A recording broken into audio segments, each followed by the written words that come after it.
بھی کسی بندے کو اتنا تنگ نہ کرنا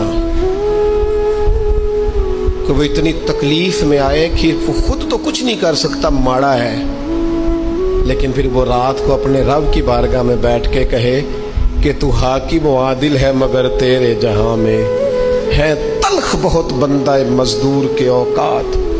پھر ایسا نہ ہو غریب ہے، ماڑا ہے، خود تو کچھ نہیں کر سکا، پھر اللہ کی بارگاہ میں تیری شکایت کرے۔ ایسا نہ کرنا۔ میرے نبی پاک علیہ السلام کے درویش صحابی تھے حضرت سعید بن زید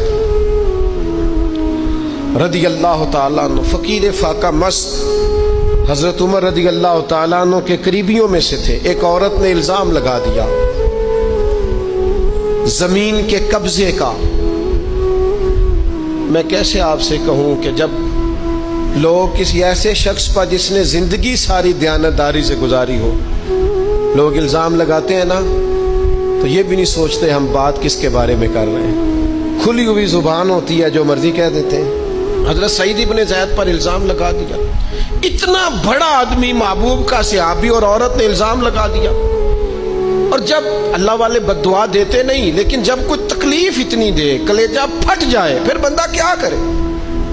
وہی بات کہ اب وہ کچھ کہہ نہیں سکتے تھے، ایک عورت پر کس طرح کوئی بات ہو سکتی تھی؟ دونوں ہاتھ اللہ کی بارگاہ میں اٹھائے، یہ صحیح حدیث میں موجود ہے۔ دونوں ہاتھ اللہ کے حضور اٹھا کے عرض کرنے لگے، مالک اگر یہ عورت جھوٹی ہے نا تو پھر اسے اندھا کر دے اور اس کی قبر اس کے گھر میں بنا دے۔ صحابہ فرماتے ہیں کہ حضرت سعید ابن زید کا تو وصال ہو گیا، زمانہ گزر گیا، لیکن ہم نے پھر اس بی بی کو اندھا ہوتے دیکھا ہے۔ پھر اس کے گھر میں کنواں تھا اور ہم نے اسے اپنے ہی گھر کے کنویں میں گر کے مرتے ہوئے بھی دیکھا ہے۔